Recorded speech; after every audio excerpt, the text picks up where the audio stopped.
My name is Diana Stewart, and I'm a member of Community Church of New York, Unitarian Universalism. And I live here. I've lived in New York for quite a long time, but I'm originally from Massachusetts. And I'm a volunteer right now with the New Sanctuary Coalition. We are partnering with the family. The whole coalition is made up of interfaith communities who partner with families who have one or more individuals who are in danger of being deported or who are undocumented.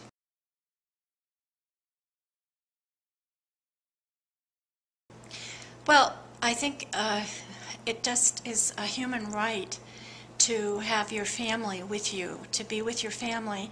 And so many people today are being torn from their families. We are supporting, for example, we're partnering with a family originally from, the mother is originally from Senegal. She has 6 kids who were all born here from the age of 3 to the age of 13. The oldest was just accepted at the high school, Brooklyn Tech High School, a very rigorous school.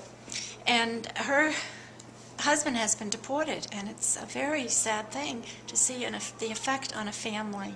And what we're doing is we're tearing our own citizens' lives apart when we deport their mother or their father, or their husband or their wife. And it's a human right. Nobody should be detained.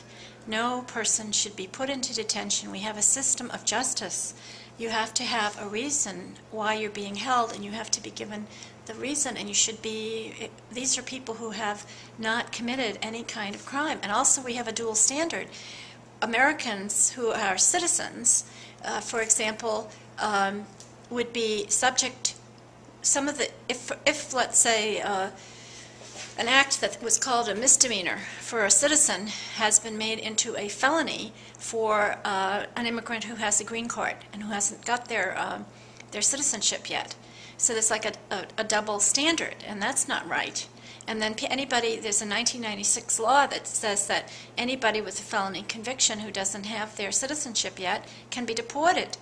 So this isn't right, and it has also been applied retroactively to people who have, if they were arrested and convicted of a crime, served their sentence and got out of prison, have done what they were required to do by law, and then they're being held in a kind of double jeopardy, because then they're being treated as if they are criminals all over again, and put on the line to be deported.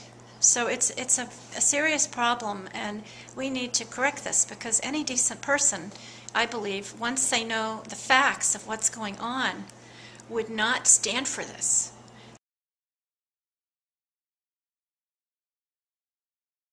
We are going down to Washington this weekend. There's going to be a huge rally and march in Washington, D.C. for immigrant rights, and we will be lobbying in Congress, and we will be continuing to go back to our homes all over the country. This is a national lobbying day. Come down on March 21st, that's a week from today. The bus departs promptly at 6 a.m., and it is at 239 Thompson Street on the south side of Washington Square Park, between Washington Square South and West 3rd Street. The cost is whatever you can afford. Any donation of any amount will be okay, but you have to call and reserve your seat in advance. So please call 347-603-6871. Well, we would like right now there's no judicial discretion. So that means that if you are if you have a felony conviction in your past, even though you've lived here and had a productive life and paid taxes, paid taxes, gotten married, had a family, been an excellent citizen, the judiciary has no recourse but to have you deported. And if they had judicial discretion, we could consider what the contributions of the individual to society are, rather than stereotyping the